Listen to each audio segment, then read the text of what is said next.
पठानकोट के इस प्रणांगण में जहां आप सब एकत्रित हुए हैं, तो यहाँ इस अवतार वाणी के शब्द में ये जो माया के ऊपर ये बात ये शब्द में दर्शाया जा रहा है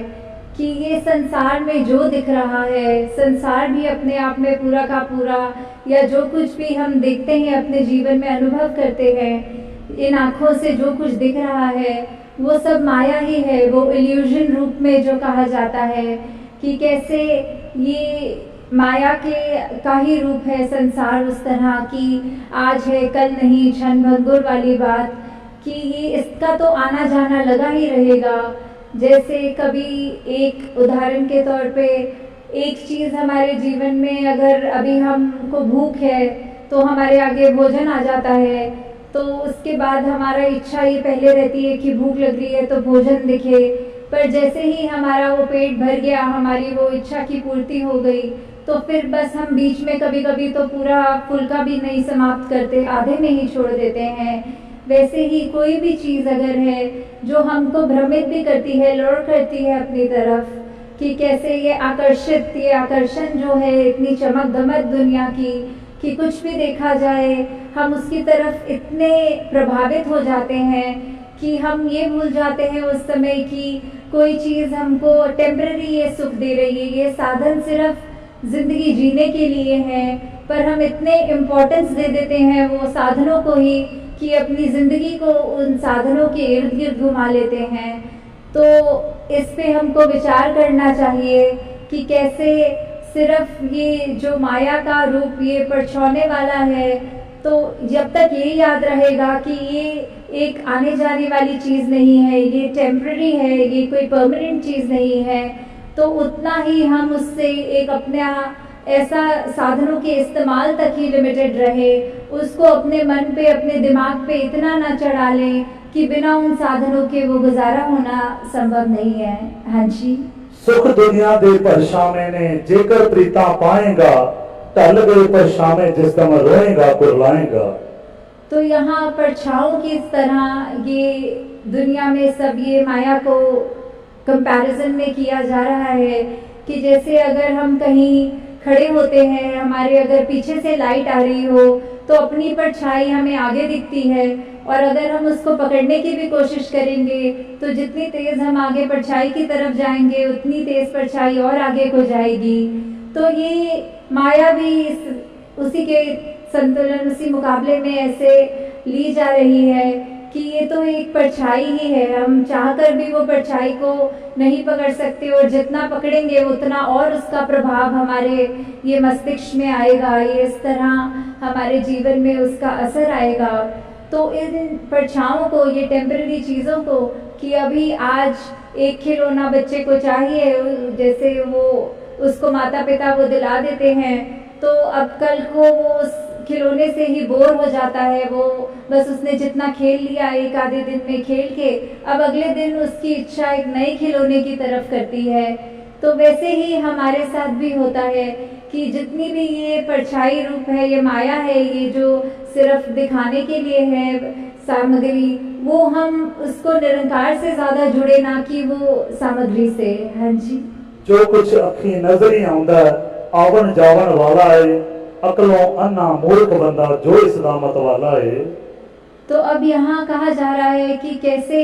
एक जो माया में पूरा दिन अपना व्यतीत कर रहा है, माया को ही सब कुछ मान रहा है, और ऐसे वो क्लेम करता है कि उसको ये सब चीज़ें अच्छी अच्छी दिख रही हैं, वास्तव में उसको इसमें एक अंधे व्यक्ति से कंपैरिजन किया गया है कि वैसे तो अंधा वो होता है जिसको नज़र नहीं आता,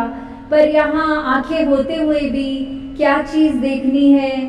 क्या चीज़ इम्पोर्टेंट है, उसको तो नहीं देख रहा, वहाँ आंखें बंद हैं, और जिन चीज़ों की कोई ऐसी अहमियत नहीं है, जो हमेशा कायम दायम रहने वाली चीज़ नहीं है ये माया, उसको ही लेकर उसी के पीछे उसी को ही पकड़ के इस तरह बैठ गया।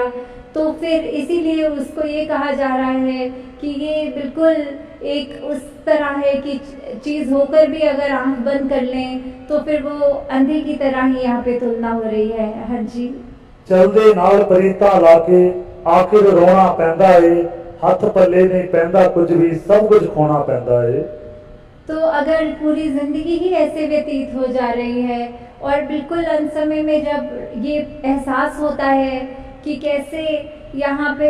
हमको जो करना था इस जीवन काल में वो तो हमने किया नहीं और हम सिर्फ माया में ही भ्रमित रहकर माया का ही सहारा लेते गए, जबकि हमको इस जीवन काल में प्रभु परमात्मा का एहसास करते हुए, पहचान करते हुए सिर्फ प्रभु परमात्मा की ही एक लगन में जहाँ रहना था, वहाँ हमने प्रभु परमात्मा निरंकार को तो वो प्राथमिकता नहीं दी, पर अपनी ये मटेरियलिस्टिक लाइफ को ही इतनी महत्ता दे रहे थे कि ये भी बात ज़रूरी है कि हम आए हैं संसार में तो हमारा परिवार भी है, हमारी रिस्पॉन्सिबिलिटीज़ भी हैं, जिम्मेवारियाँ भी हैं। तो ऐसा नहीं है कि माया से बिल्कुल कट ऑफ करने की बात हो रही है। ये है कि चीज़ों का जो बनी है उपयोग के लिए उनका उपयोग करें, उनका सदुपयोग करें, पर उनको अपने ऊपर इस तरह हावी ना होने दें कि कैसे अगर वो चीज़ हमारे से छिन जाए तो इतना उसका असर हमारे ऊपर हो कि हम निराश हो जाएं या फिर इतनी एक्सट्रीम में ले जाएं कि अपनी ज़िंदगी को ही वहाँ समाप्त करने के ख्याल आएं। तो हमें ये सब चीज़ों से उठना है। सिर्फ ये प्रभु निरंकार परमात्मा जो हमेशा एक ही रहता है, सहज रूप में है और उसी की ही ये मजबूती लेते हुए अपने जीवन को चलाते जाना है। हाँ जी। नाल संत दे प्रीत करे जो सुख ओ सारे पा लेंदे,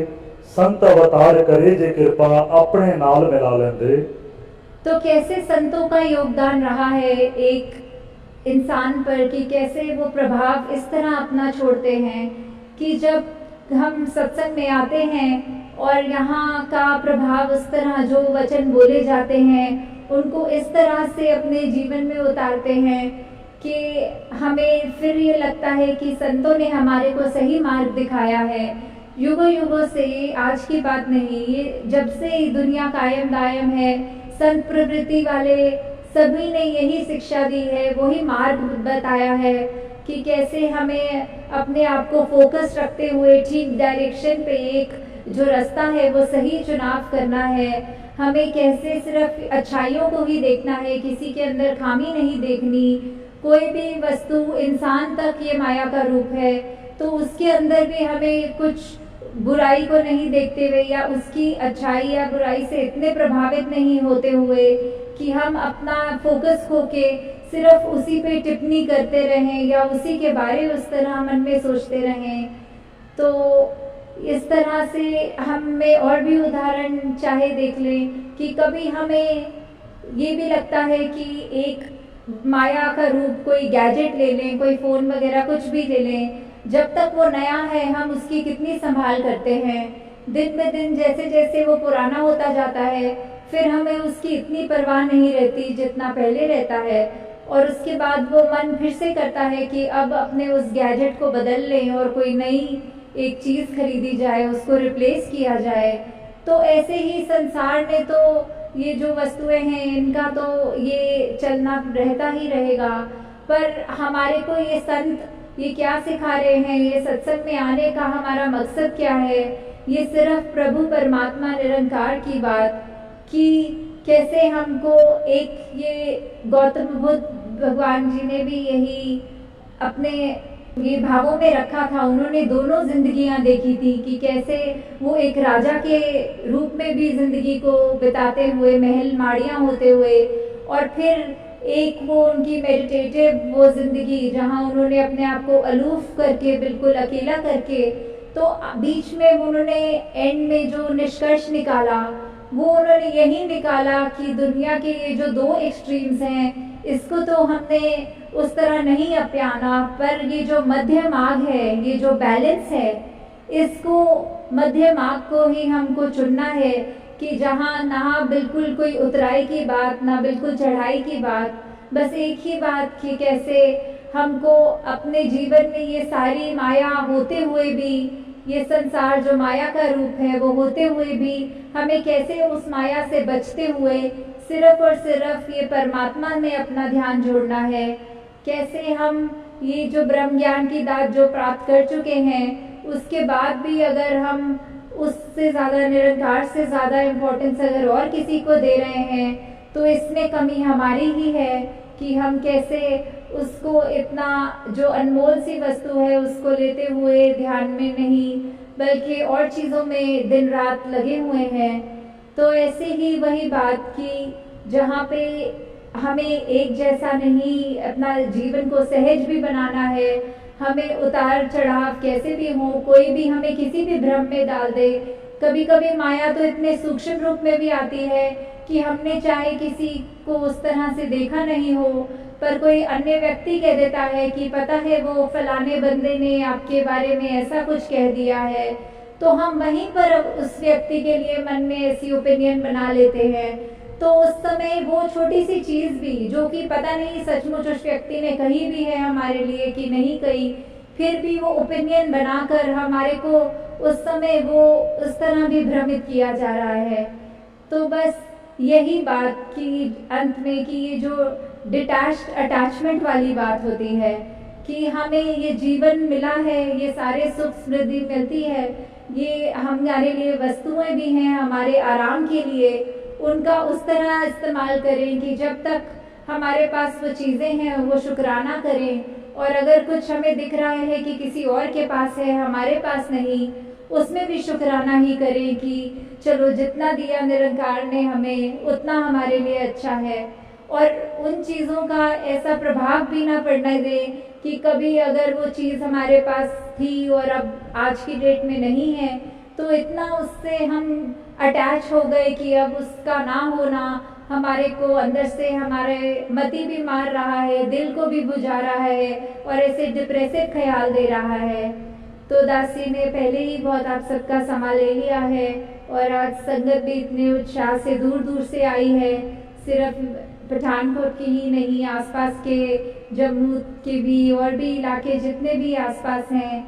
तो ये जो उत्साह है आप सबका सेवा के प्रति, सिमरन के प्रति, सत्संग के प्रति, ये बढ़ता चला जाए। और जिस तरह अभी भी महापुरुष जिक्र कर रहे थे कि आज जहाँ हम सत्संग कर रहे हैं वो जंगल के रूप में ये एरिया था और किस तरह आप संतों की सेवा लगकर ही ये इस रूप में हमको हो सका पॉसिबल कि यहाँ अब ये विशाल प्रांगण के अंदर आप सब आराम से बैठ रहे हैं।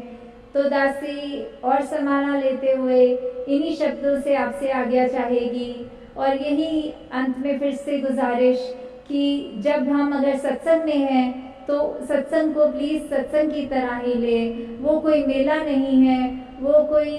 ये बात ना सोचते हुए कि हम बस आएंगे आपस में सहेलियों के साथ बैठ के बातें करके घर को जाएंगे। नहीं, ये तो इतना ऊंचा स्थान है सत्संग का, यहाँ एक एक वचन भी अगर हम नहीं अगर मिस कर रहे हैं आपस की बातों में और वो वचन पता नहीं कितना अनमोल है, उसने हमारे जीवन का क्या क्या बदलना है, क्या क्या रूप निखारना है, हम संगत होते हुए भी संगत को नहीं सुन रहे हैं। तो इससे बड़ा दासी ये कहना चाहेगी कि नुकसान कोई नहीं है, तो हम अपना नुकसान ना करें, अपने पैर पे कुल्हाड़ी ना मारें। जो निरंकार ने ये अवसर प्राप्त कर